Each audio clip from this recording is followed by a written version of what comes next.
इस देश में पॉलिटिक्स का इतना गंदा गेम हो गया है, कॉन्स्टिट्यूशन इसकी इजाज़त नहीं देता। ये सारी की सारी बदमाशी इस देश के पॉलिटिशियन की वजह से हो रही है। इन्होंने राजनीति को बहुत गंदे कचरे का ढेर बना दिया है। गवर्नमेंट का मतलब होना चाहिए हिंदी में मानवीय व्यवस्था, और मानवीय व्यवस्था ही बननी चाहिए जहाँ पे वी द पीपल है, हम भारत के लोग। वहाँ कोई मुसलमान नहीं, कोई हिंदू नहीं, कोई सिख नहीं, कोई ईसाई नहीं।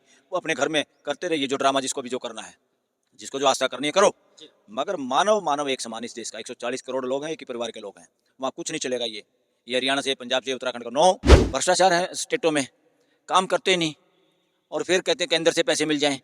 केंद्र में तो सबके पैसे हैं, और सबके हक के पैसे सबको मिलने चाहिए।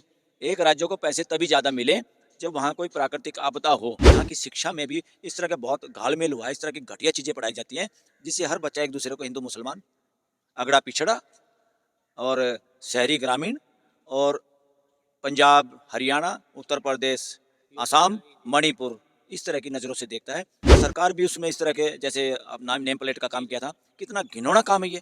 इससे संवैधानिक था ये। इससे रूह कांप जानी चाहिए पूरी मानव जाति की। कितना घटिया सोच भी है इन लोगों की कि ऐसा काम किया। मैं दूसरे देश में भी अगर जाता हूँ तो वहाँ मैं पूछ लेता हूँ, नहीं भी लिखा हुआ तो, भाई आपका ये क्या है। अगर मुझे नॉन वेज नहीं खाना तो कोई मेरे मुंह में थोड़ा ठूस रहा है। इनको बदनाम करके हिंसा हमेशा सरकारों ने ज़्यादा की है। सरकार की गोलियों से ज़्यादा लोग मरे हैं, मरते भी हैं। जब इनका दमन करने की कोशिश करते हैं, उनको ही आतंकवादी, उनको ही नक्सलवादी, उन्हीं को खालिस्तानी, उन्हीं को अलगाववादी कह के इस तरह से प्रताड़ित किया जाता है। और बहुत बार इस देश की न्यायिक व्यवस्था उसमें फेल होती है, सरकारों की हुई तानाशाही की वजह से। आदाब दोस्तों, मैं आपके साथ जफर सिद्दीकी। आप देख रहे हैं पीआरबी। मौजूद है इस वक्त मैं सुप्रीम कोर्ट में। जिस तरीके से जो है तमाम लोग की नज़रें जो है वो बिहार पर टिकी हुई थी। बिहार यानी कि वो राज्य है जहां से जो है बैसाखियों का सहारा प्रधानमंत्री मोदी को मिला और तीसरी बार वो प्रधानमंत्री बने। लेकिन अब जो है सवाल ये आ रहा है कि जिस तरीके से विशेष राज्य के दर्जे की मांग जो थी उस पर रोक लगा दी गई, यानी कि वो विशेष राज्य के दर्जा जो है वो नहीं मिलेगा बिहार को।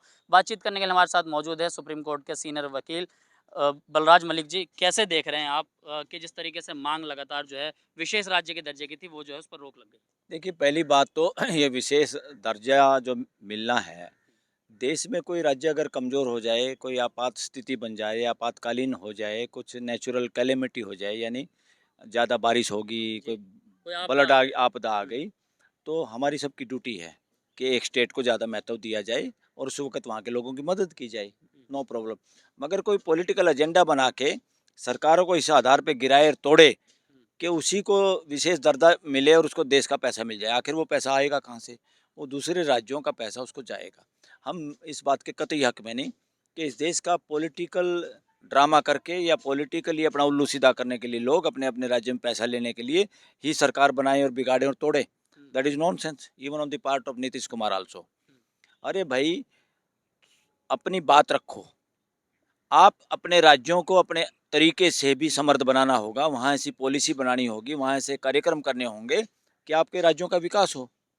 लोगों को अपॉर्चुनिटी मिलती नहीं, भ्रष्टाचार है स्टेटों में, काम करते नहीं, और फिर कहते हैं केंद्र से पैसे मिल जाएं। केंद्र में तो सबके पैसे हैं, और सबके हक के पैसे सबको मिलने चाहिए। एक राज्य को पैसे तभी ज़्यादा मिले जब वहाँ कोई प्राकृतिक आपदा हो, कोई ऐसा कारण हो कि लोग भूखे मर रहे हैं, सरकार निकम्मी हो गई है, उसके पास कोई जुगाड़ नहीं है, वो फेल हो गई है, या तो फिर वहाँ पे राष्ट्रपति शासन लागू करो। अगर देश का ही पैसा चाहिए फिर वहाँ सरकार किस बात की है? आपको जनरेट करने हैं अपने संसाधन, आपको अपने लोगों के ट्रांसपेरेंसी और न्याय के साथ, सब लोगों की भागीदारी के साथ, कोई राज्य देश का ऐसा नहीं है जो विकास ना कर सके, जिसको पैसे की, दूसरों के पैसे की जरूरत हो। दूसरों के पैसे की जरूरत तभी पड़ेगी जब आप निठल्ले हो, आपके पास एमएलए एमपी ज़्यादा हैं, उसके आधार पे आप गिव एंड टेक सौदेबाजी करें। इस तरह का तो मैं कह रहा हूँ पूरे देश में नहीं होना चाहिए। कोई किसी को उसका नहीं है कोई विशेष दर्जा जब तो दिया जाए। कोई बॉर्डर पे राज्य है, जी। वहाँ पे कोई ऐसे हालात बन गए हैं, कोई लड़ाई हो गई है, वो मजबूरी है देश की। बिना देश की मजबूरी के किसी को देश के धन में से ज़्यादा धन दिया जाए, क्यों दिया जाए भाई?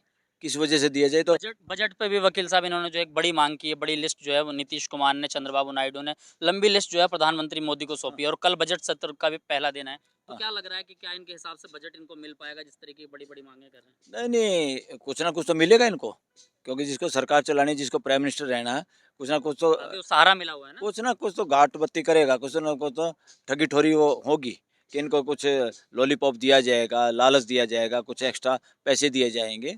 ये तो नेचुरल है, मगर वो भी गलत है। इस देश में पॉलिटिक्स का इतना गंदा गेम हो गया है, कॉन्स्टिट्यूशन इसकी इजाज़त नहीं देता। ये सारी की सारी बदमाशी इस देश के पॉलिटिशियन की वजह से हो रही है। इन्होंने राजनीति को बहुत गंदे कचरे का ढेर बना दिया है इस देश में, जो कि नहीं होना चाहिए। कॉन्स्टिट्यूशन देश में मानवीय व्यवस्था की बात करता है। कॉन्स्टिट्यूशन देश में शासन और सरकार की बात नहीं करता। शासन और सरकार शब्द भी गलत है, इसको फेंक देना चाहिए कूड़ेदान में।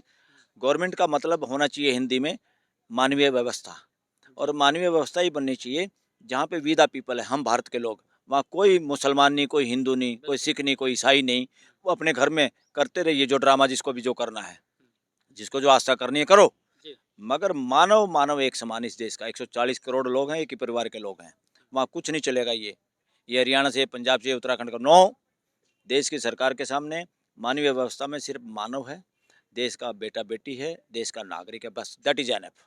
अच्छा, एक सवाल ये है कि जब कल बजट सत्र का पहला दिन है, लेकिन जो एक बड़ी मांग ये की गई है, तो अब लोग ये भी आकलन लगा रहे हैं कि अगर इनके हिसाब से इनको मांग नहीं दी जाती है, विशेष राज्य के दर्जे की तो मनाही कर दिया गया बिल्कुल साफ, तो क्या सरकार का ये साथ छोड़ देंगे? इस तरह के लोग कल्पना कर रहे हैं। सरकार शायद लंबी नहीं चल पाएगी।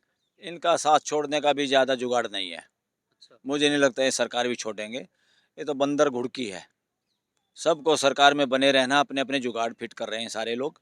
इनको कोई इससे नहीं, विशेष दर्जा नहीं मिलेगा, बहाना बना लेंगे, भाई हमने तो मांगा था नहीं मिला, तोड़ के भागे गए। कहाँ भागे गए?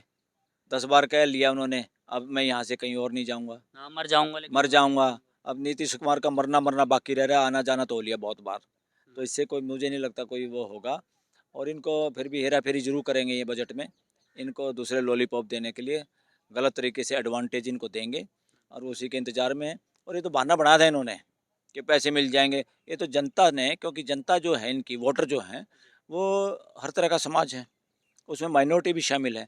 ये उस माइनॉरिटी से अपना मुंह ढकने के लिए, चेहरा ढकने के लिए, जब गलत काम कोई करके आ जाता है ना बच्चा, मुंह छुपाता मुंह है। छुपाता है। ये दोनों, नीतीश कुमार भी और वो क्या नाम है, चंद्रबाबू नायडू, ये मुंह छुपाने के लिए गलत काम किया इन्होंने बीजेपी को समर्थन करके। उस मुंह छुपा के ये जनता की वो वोटें उनको राजी रखने के लिए इस तरह के प्रपंच कर रहे हैं। बाकी इनका कोई, मुझे नहीं लगता जुगाड़ी समर्थन वापस भी लेंगे। अच्छा वकील साहब, जिस तरीके से आज सुप्रीम कोर्ट में एक नेम प्लेट वाला मुद्दा आया, उस मुद्दे पर जो है सुप्रीम कोर्ट ने जो है वो अंतरिम रोक भी लगा दी है, जिसकी जो है आलोचना चिराग पासवान जो कि एनडीए का हिस्सा है, जेडीयू के नेता केसी त्यागी, उन्होंने भी इसकी आलोचना की, आरएलडी के जो उत्तर प्रदेश के अध्यक्ष हैं, उन्होंने भी आलोचना की। ये तमाम लोग एनडीए का हिस्सा है, लेकिन अपनी सरकार के जो आदेश के खिलाफ थे। क्या लग रहा है कि मतलब ये सब कुछ ठीक चल रहा है? भाई एनडीए की सरकार में हिस्सेदार हैं तो उनके गुलाम थोड़ा हैं। हम्म, क्या होता सरकार अगर वो गंदे काम करे, और इन सब के वोटर हर समाज के हैं। और मैं कहता हूँ इस देश का कोई पॉलिटिशियन कर ही नहीं सकता डिवीजन जी। लोगों में, जाति पे और लोगों में रिलीजन के आधार पे। हम देख भी नहीं सकते। मगर शिक्षा ने बेड़ा गर्क किया इस देश का। शिक्षा हमारे अंदर वो स्थापित ही नहीं हो पाई जो आदमी को आदमी के रूप में पहचान पाई। यहाँ की शिक्षा में भी इस तरह का बहुत घालमेल हुआ है, इस तरह की घटिया चीज़ें पढ़ाई जाती हैं जिससे हर बच्चा एक दूसरे को हिंदू मुसलमान, अगड़ा पिछड़ा, और शहरी ग्रामीण, और पंजाब, हरियाणा, उत्तर प्रदेश, असम, मणिपुर, इस तरह की नज़रों से देखता है। ये सबसे ज़्यादा एजुकेशन का फेल्योर है। अगर हमारा बच्चा या इस देश का कोई नागरिक अपने दूसरे नागरिक को अपने जैसा नहीं समझ रहा, तो शिक्षा का फेल्योर है। और फिर सरकार भी उसमें इस तरह के, जैसे अब नाम नेम प्लेट का काम किया था, कितना घिनौना काम है ये। इससे गैर संवैधानिक था ये। इससे रूह कांप जानी चाहिए पूरी मानव जाति की। कितना घटिया सोच भी है इन लोगों की कि ऐसा काम किया। अरे भाई, मेरे को कोई चीज़ खानी है, मेरे को अपने इलाके की सभी दुकानों का पता है। मैं दूसरे देश में भी अगर जाता हूँ तो वहाँ मैं पूछ लेता हूँ, नहीं भी लिखा हुआ तो, भाई आपका ये क्या है। अगर मुझे नॉन वेज नहीं खाना तो कोई मेरे मुंह में थोड़ा ठूस रहा है, बिल्कुल बिल्कुल। या मुझे वेज खाना है। कोई नॉन वेज वाला इतना बुरा आदमी मुझे नहीं मिला पूरी दुनिया में जिसने चुपचाप नहीं बताया हो कि आप फलानी दुकान पे चले जाइए, वहाँ प्योर नॉन वेज वेजिटेरियन मिलता है। इस धरती का कोई भी आदमी बुरा नहीं, इस देश का भी बुरा नहीं है, इस धरती का भी बुरा नहीं। इस देश दुनिया में एक भी बच्चा, पूरी धरती का एक भी मानव ना आतंकवादी है, ना नक्सलवादी है, ना अलगाववादी है। सारे के सारे मानवतावादी हैं। ये सरकारें जो अपने आप को सरकार समझ के राजशाही और तानाशाही और करते हैं, इनकी बदमाशियों की और गलत नीतियों की वजह से लोग जब अपने हकों के लिए लड़ते हैं, और वो उसमें कहीं ना कहीं मान लो कोई तरीका आ गया, तो उल्टा उन्हीं को बदनाम करके हिंसा हमेशा सरकारों ने ज़्यादा की है। सरकार की गोलियों से ज़्यादा लोग मरे हैं, मरते भी हैं। जब इनका दमन करने की कोशिश करते हैं तो उन्हीं लोगों को जो अपनी जायज़ बात कहना चाहते थे, न्याय के लिए लड़ना चाहते हैं, उनको ही आतंकवादी, उनको ही नक्सलवादी, उन्हीं को खालिस्तानी, उन्हीं को अलगाववादी कह के इस तरह से प्रताड़ित किया जाता है। और बहुत बार इस देश की न्यायिक व्यवस्था उसमें फेल होती है सरकारों की हुई तानाशाही की वजह से। बहुत सारे लोग इस देश में जेलों में पड़े रहते हैं, जमानत तक नहीं होती। और ज़्यादा तो जब गड़बड़ हो जाती है, जब जो हमारा आखिरी अंग है जिस पे हम ज़्यादा विश्वास करना भी चाहिए और करने के योग्य भी है काफ़ी हद तक, मगर बहुत बार वो इस ड्यूटी में फेल हो रहे हैं कि वो उन लोगों को जिन पर ख़ास तौर पे माइनॉरिटी, गरीब या जो सरकार के खिलाफ हैं या जो जायज़ बात करके सरकार का विरोध करते हैं, सरकार को लगता है जैसे हमारे बाप की जागीर है ये, जबकि ये किसी की जागीर नहीं है।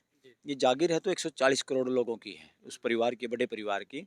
और उसमें जब उनके खिलाफ कोई काम करता है, उनको ये लगता है कि इनके बोलने से ही लोग जाग जाएगा देश और हमारी सत्ता बदल जाएगी। अरे सत्ता कोई बपौती थोड़ा, ये भागीदारी है। कभी किसी को मौका मिलेगा, कभी किसी को मौका मिलेगा, और सबको मौका मिलते ही रहना चाहिए और जनप्रतिनिधि बदलते रहने ही चाहिए। ये किसकी सरकार, बीजेपी की सरकार, कांग्रेस की सरकार, समाजवादी की सरकार, ये गैरकानूनी शब्द हैं। संविधान में इनका कोई जिक्र नहीं है, संविधान चाहता ही नहीं। और संविधान पार्लियामेंट में भी ये नहीं कहता कि तुम अलग अलग बैठो, इधर सरकार के एमपी, इधर अपोजिशन के एमपी। ये नॉनसेंस है, ये बदमाशी इंडिया में चल रही है, इसको बंद करने की जरूरत है। सबको अल्फ़ाबेटिकली इकट्ठे बैठना चाहिए और कोई अपोजिशन नहीं, कोई पोजीशन नहीं, बस हाउस के मेंबर। अच्छा, जिस तरीके से आज जो है वो पार्लियामेंट का दूसरा सत्र, मानसून सत्र शुरू हुआ, उससे पहले कल एक बैठक बुलाई गई, जिसको सर्वदलीय बैठक का नाम दिया गया, जिसमें प्रधानमंत्री मोदी की तरफ से ये कहा गया कि जब पहले सत्र शुरू हुआ है सरकार का, पहले सत्र में जिस तरीके से हंगामा शोर किया गया, उस हंगामा शोर को ना किया जाए और सही तरीके से पार्लियामेंट को चलाया जाए, इसलिए वो सर्वदलीय की बैठक बुलाई गई। तो क्या लग रहा है कि सरकार कहीं न कहीं जो है वो सहमी हुई है विपक्ष से इस बार? सहमनी चाहिए। अब इसमें डरने की क्या बात है? जिसके हाथ में सरकार चलाने की, व्यवस्था चलाने की जिम्मेदारी है, उन लोगों के उनको हर तरह के प्रश्नों का सामना करने के लिए तैयार रहना चाहिए बिल्कुल। और हर प्रश्नों का जवाब देना चाहिए। जहाँ अपनी गलती है सहर्ष उसको हंस के स्वीकार करना चाहिए। जहाँ कोई अच्छी राय कोई दूसरा साथी दे रहा है, उसकी राय को मान के उसको कानून में बदलाव करना चाहिए। सिंपल है। अरे व्यवस्था चलाना आसान है। ये कह रहे हैं कि शोर हंगामा कर रहे हैं नहीं विपक्ष नहीं के नहीं, लोग। ये शोर हंगामा कब होता है? जब आप किसी की सुनते नहीं। नहीं, कोई शोर हंगामा नहीं होता। इस देश में सुनने का रिवाज शुरू करना पड़ेगा। ये नॉनसेंस चल रही है देश में। पार्लियामेंट का इन्होंने रामलीला ग्राउंड बना दिया है, पार्लियामेंट को इन्होंने युद्ध क्षेत्र बना दिया है। और पार्लियामेंट को ये पार्लियामेंट को भी इन्होंने महाभारत, असली महाभारत तो ज़मीन पे हुई थी नहीं, कोई तो बड़ा प्रश्न चिन्ह है। क्योंकि हमारे यहाँ कुरुक्षेत्र में कोई सबूत नहीं मिला आज तक भी कि कोई महाभारत हुई है। कोई सबूत नहीं है, कोई हाथी दांत नहीं, कोई तलवार भाला नहीं, आज तक नहीं मिला। और 1974 में बना था वो डिस्ट्रिक्ट, 72-74 में। उससे पहले कोई जानता नहीं था। इसलिए बहुत चीज़ें किताबों में हैं, ज़मीन पे उनके नाम बाद में लिखे गए हैं। तो इस तरह से किताबें किताबें हैं। अब कथा कहानियों के सहारे ज़बरदस्ती नहीं कर सकते मानव जाति के साथ। मानिए, आज हमारे बच्चे हमारी बात तब मानेंगे जब वो सोचेंगे और वो टेस्ट करेंगे सही है कि नहीं है। अगर वो नहीं होगी तो मैं अपने आप को कितना हिंदूवादी कहूँ, कितना इस्लाम का प्रचारक कहूँ, कितना कट्टर क्रिश्चियन हूँ, कितना सरदार हूँ, कोई नहीं मानेगा और मानने भी नहीं चाहिए। मैं तो देश के युवाओं को कह रहा हूँ, कुछ नहीं मानो, वास्तविकता को पहचानो और वास्तविक क्या है उस पर जांचो। पहले जांचो, समझो, प्रश्न करो, फिर मानो। जितनी कथा कहानियाँ हैं, जितने रिलीजियस ग्रंथ हैं, वो पूरी मानव जाति की धरोहर है, इसमें मुझे कोई इनकार नहीं। वो हमारे बुजुर्गों ने लिखी है, हम उनका आदर करते हैं। वो जहाँ तक काम आ गई अच्छी बात है, अगर वो आगे काम नहीं आ रही तो क्या करें भाई? पुरानी बेल्ट है, वो ढीली हो गया, नहीं काम आ रही। पुराना कमीज है, सर्दी में वो नहीं काम आ रहा, सर्दी में तो कोट चाहिए। तो हमें और अस्तित्व में जो सह अस्तित्व के रूप में है, ये यूनिवर्सिटी सबके लिए खुली है। ये किसी को वो नहीं है कि किसी कोई बच्चा फीस ना देने की वजह से कॉलेज में नहीं गया। मगर इस धरती में तो हम सब घूमते हैं, लोगों के साथ रहते हैं। सबसे बड़ी यूनिवर्सिटी है, इसमें समझ सकते हैं। सबसे बड़ा अगर कोई मूल मंत्र है मानव जाति का भाईचारे से रहने के लिए, वो सह अस्तित्ववाद है। यानी सब कुछ साथ साथ है। हम सब एक दूसरे की वजह से हैं और एक दूसरे के बिना हम सारे खाली खाली हैं और एक दूसरे के साथ जीने में ही मजा है। एक आखिरी सवाल ले लूँगा कि आज जो दूसरा सत्र शुरू हुआ उसमें धर्मेंद्र प्रधान जो शिक्षा मंत्री हैं, उन्होंने कहा कि 7 साल में कोई पेपर लीक नहीं हुआ। अरे झूठा आदमी, झूठ बोली है। शर्म आनी चाहिए, इस्तीफा देना चाहिए ऐसे आज झूठे आदमी। पार्लियामेंट में ऐसे झूठे आदमी का कोई काम नहीं पार्लियामेंट में, और जनता को सबक सिखाना चाहिए। इनकी कॉन्स्टिट्यूएंसी के लोगों से भी मैं तो अनुरोध करता हूँ, अब भाई आपने कैसे प्रतिनिधि हैं, कान पकड़ के बताओ इनको, समझाओ, बुलाओ इनको अपनी अदालत में, जनता की अदालत में, कि क्यों झूठ बोल रहे हो, किस लिए झूठ बोला तुमने, तुम्हारा क्या इंटरेस्ट है झूठ बोलने में। तो ये सब बकवास है, गलत बात है। और सुप्रीम कोर्ट में भी आज सुनवाई हो रही थी। जी। पहली बात तो इसमें डेट नहीं लगानी चाहिए थी, डे टू डे हेयरिंग करनी चाहिए, क्योंकि करोड़ों लोगों से जुड़ा मसला है। 22, 23, 25 लाख बच्चे एग्जाम देने वाले, उनके परिवार के लोग, उनके रिश्तेदार लोग, नए बच्चे जो उनके छोटे भाई बहन हैं, तैयारी करने वाले लोग, उन सब पे क्या बीत रही है। तो इतना इम्पोर्टेंट केस को डे टू डे सुनना चाहिए, शनिवार इतवार को भी सुनना चाहिए, रात को सुनना पड़े रात को सुनना चाहिए। और इतने कॉन्स्टिट्यूशनल कोर्टों को इतनी लंबी बहसें करने की जरूरत नहीं है। कॉन्स्टिट्यूशनल कोर्ट को तो सीधा सा ये देखना है, इससे लोगों के अधिकारों का हनन हुआ कि नहीं हुआ, जी आइन फाइन फैसला होना इसमें ट्रांसपेरेंसी है कि नहीं है, बात खत्म। और इसमें गड़बड़ हुई है कि नहीं हुई है, और इसमें जो गड़बड़ करने वाले लोग हैं उनका इलाज हुआ कि नहीं हुआ। सिंपल, इतना मुश्किल कहाँ है। न्याय के साथ जीना सबसे आसान है, और न्याय करना भी सबसे आसान काम है। न्याय को उलझाना कठिन काम है, जिसमें समय लगता है, सालों साल भी लग जाते हैं, महीने और तारीख पे तारीख भी लग जाती है। चलिए बहुत बहुत शुक्रिया, हमारे साथ सुप्रीम कोर्ट के सीनियर वकील मौजूद थे। मलिक साहब ने तमाम सवालों के बेबाकी जवाब दिया। आप इनकी बातों से कितना सहमत है, अपनी राय जरूर दें। देखते रहिए पीआर।